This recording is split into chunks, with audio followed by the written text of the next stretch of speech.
Well, one of the things about having a wedding on a Sunday, let's just adjust that. I'll turn lapel on, Andrew. There we go. We're in the season of Epiphany, and Epiphany is the season when we remember that God reveals Himself to people beyond the flock of Israel. So it seems like that will work. God reveals Himself in a range of wonderful ways. And the readings that we've just heard are actually readings for Epiphany, but not for this year in the lectionary cycle. They belong in another year, but we snuck them in because they also seem to fit with what a wedding should be all about. So we've got some Epiphany readings, but not the lectionary readings for today, for the astute observers amongst you. I wanted to begin with a story, which I'm sure will not happen at this wedding. It did, however, happen at a wedding that a friend of mine took some years ago. So it was one of those weddings. The wedding had gone pretty well, and after the service, the photographer says, "Now we'll all go out and take some photos in Darwin Memorial." That happens a lot out in our Peace Garden here, and the photographer wishes people out and they click away for ages taking photos. And the photographer on this occasion took them out, wherever it was, lined them all up. You know how it goes: the bride's family, the groom's family, the cousins, the aunties, the hangers-on, the strays that no one knows quite what to do with, but you've got to get them into a photo. The photographer took photos of everybody in the entire congregation on that day. And this is the olden days when you had to have a film and a clicky camera and all of that sort of thing. And the couple was waiting anxiously to see their photos. Sure enough, the photographer delivered them, their photos. All of them had been taken in front of the church notice board, and the notice board was advertising the sermon, the topic for next Sunday, which unfortunately was the words of Jesus from the cross. Every photo at the wedding had, "Father, forgive them, they don't know what they're doing."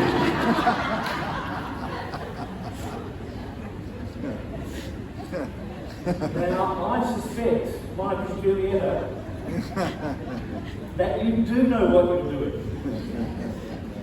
Or as much as any couple on their wedding day could know. No one knows for sure, because life is full of surprises. Some of them delightful, some of them that we'd rather not know about. And you have taken the time to test your love and commitment to each other before making your promises today. Today, as we celebrate love in the setting of Christian worship on a Sunday morning, I want us to pause for just a few moments to think about love and marriage from a Christian perspective. In the days of Jesus, weddings were a major community event. The celebration would last several days, and the host would be evaluated by the community on how well the party was handled. To have the wine run out before the party was over would be a major error that would follow you the rest of your life. Mary understood this and had a great deal of empathy for her hosts when the wine ran out. The future looked bleak, not just for the party, but for the rest of their lives in community, when they're always going to be saying, "Isn't that the couple where the wine ran out?" And we remember that for the rest of your lives. Some people have tried to speculate what the relationship was with Mary. Was she a family member, a close friend? It doesn't matter, really. I think except that we have to realise that without the response of Jesus, the party would be over. It amazes me how often I find myself or witness others making decisions and acting as if we were entirely self-sufficient. We make New Year's resolutions, anticipating that we can actually change our habits and behaviours by sheer willpower. We begin a new job, a new day, a new week, with a sense of confidence in our abilities and the assurance that we can handle anything that may come our way. We look for how we can accomplish something rather than looking for how God wants to meet our needs. We find ourselves looking at the gloom and not looking through the window into the light of God's glory and the gifts God has already promised for us. Well-known Jewish scholar Rabbi Kushner, in his book, When All You've Ever Wanted Isn't Enough, says that the most profound religious thought can be found in the Talmud, the Jewish writings and commentaries, where it's written, "In the world to come, each of us will be called to account for all the good things God put on earth, which we refused to endure." Maybe we haven't allowed ourselves to see the signs of God's presence. Maybe we have missed out on a special gift of God because we just haven't seen. See, it wasn't just the wine steward, like in our day, maybe the wedding planner, that recognised the gift that God had provided. It wasn't the groom. It wasn't the family that recognised what had taken place at that wedding feast. It was the servants and the disciples who had eyes to see, who saw through a window and caught a glimpse of God's goodness, God's grace. Early on in this week, I realised that this passage isn't about a wedding, even though it's a common passage at wedding services. We don't even know who was being married. We may be able to learn about God in and through marriage, and we may even recognise in a wedding a marvellous window into the nature of God, but that's not what this story is about. Nor is this a story about water becoming wine.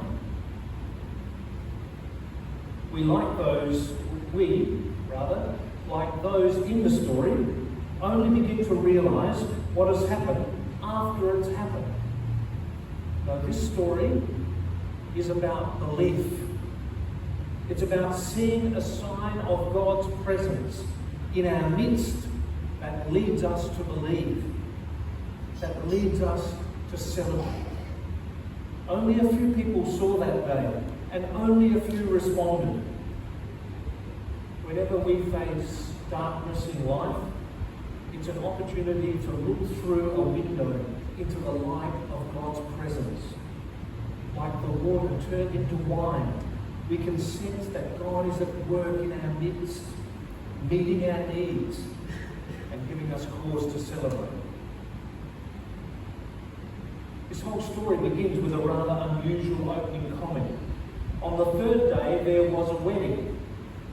So is this the Tuesday following Sunday and Monday in the week? Or is it some other reference to time? Perhaps John wants us to think this is the third day after Jesus' baptism, because that's a story that is following. That might work because many of the stories in John's Gospel begin with the phrase, the next day, or whatever. I think that John uses the phrase on the third day for a very specific reason. Like the gathered disciples in the upper room, those at the wedding party were facing a bleak and unknown future. But God in Jesus was present and able to create a new moment, a new opportunity to celebrate. It's a prelude to the resurrection that happened on the third day. It's a foretaste of the heavenly banquet. It's a setting out of a new covenant. And God in Jesus is present with us today.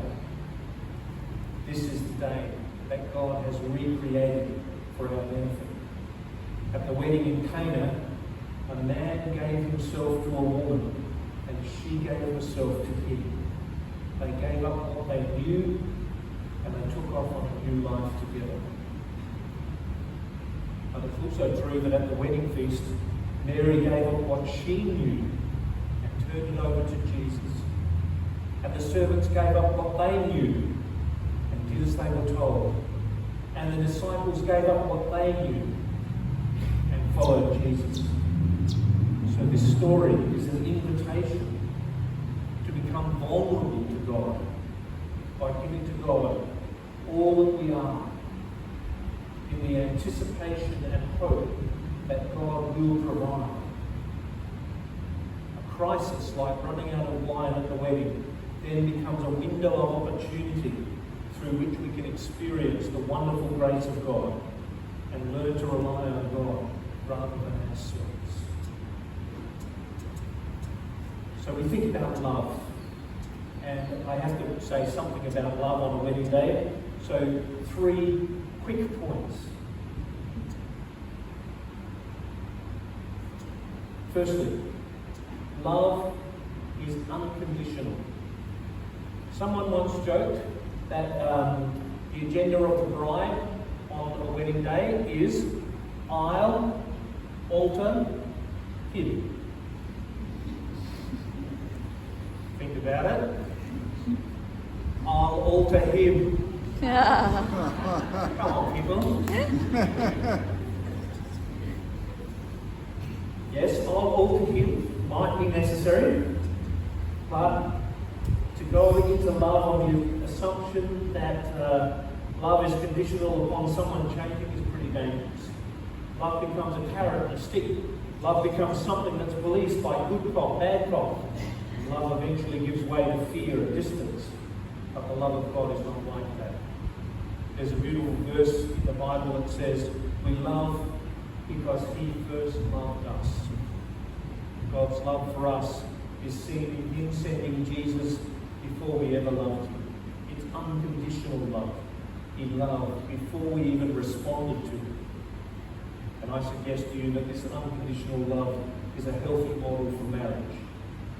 While it's right to long for your spouse to change, they are best loved into changing. If they know they are loved regardless, they will want to change. Make no mistake, it's important to change over the years. Secondly, love is forgiving.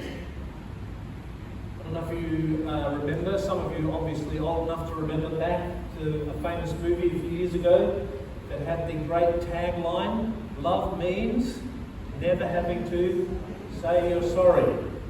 The film was Love Story. It looks pretty dated now if you go back and watch it, remembering how pushy it made you feel at the time you first saw it. And wouldn't it be great if love really was like that? Never having to say you're sorry, if only. But for us frail human beings, love is rarely like that. Rather than love is never having to say you're sorry, I suggest love is saying you're sorry and hearing you are forgiven. Today we can celebrate the enjoyable side of love with its lovey-dovey feelings and the cushy stuff that we feel when we come to a wedding. But the fact is, that's not the stuff that makes the marriage last. What makes the marriage last is the willingness to seek forgiveness and to forgive. That's why the Bible reading that we heard from Paul in Corinthians said, love keeps no record of wrongs. It's not easy to keep a record of wrongs. If you're not careful, you keep a chart, a list, a running tally of the times you've been hurt or offended. And I encourage you not to do that. Forgive, because that's what Jesus does. Perhaps you can heed some more biblical advice, which many couples have kept close to their hearts. Do not let the sun go down on your anger. I commend that to you. Find your ways of resolving conflicts, forgiving each other, and then enjoy the making up. And thirdly, love is sacrificial. What does it mean to forgive? It means to set the other person free by absorbing pain into yourself that should rightly be theirs. And thus love isn't quite what we sometimes think it is. In a moment we'll get to hear Mike and Julieta say, I do and I will. The bride and the groom say, I do, to affirm that it's God who's brought them to this point.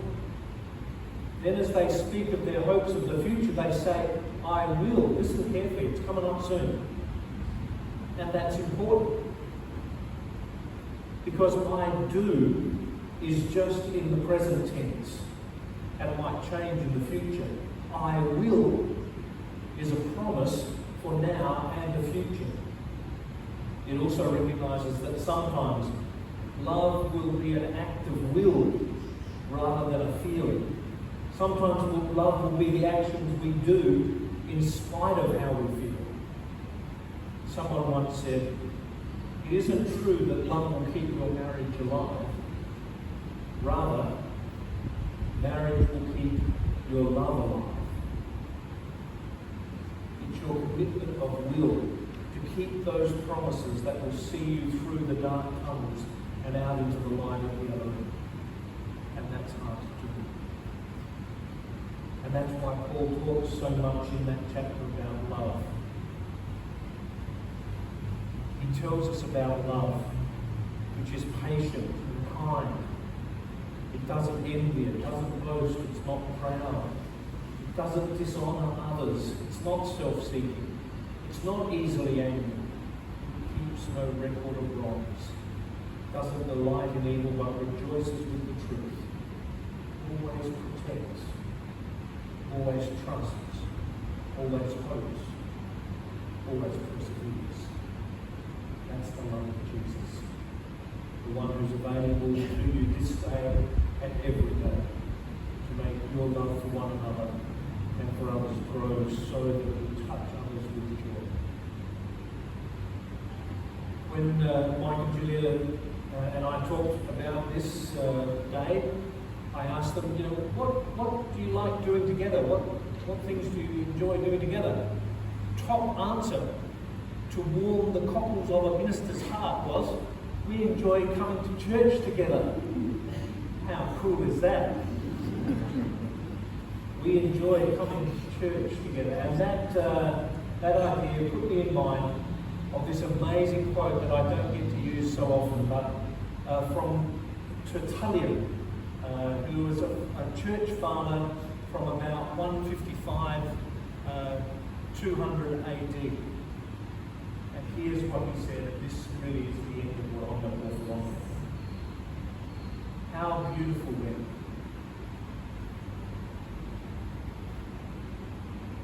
How beautiful then. The marriage of two Christians. Two who are one in home, one in desire, one in the way of life they follow, one in the religion they practice. Nothing divides them, either in flesh or in spirit. They pray together, they worship together, they fast together, instructing one another, encouraging one another, strengthening one another. Side by side, they visit God's church, and take God's banquet. Side by side, they face difficulties and persecution, share their consolations. They have no secrets from one another. They never shun each other's company. They never bring sorrow to each other's hearts.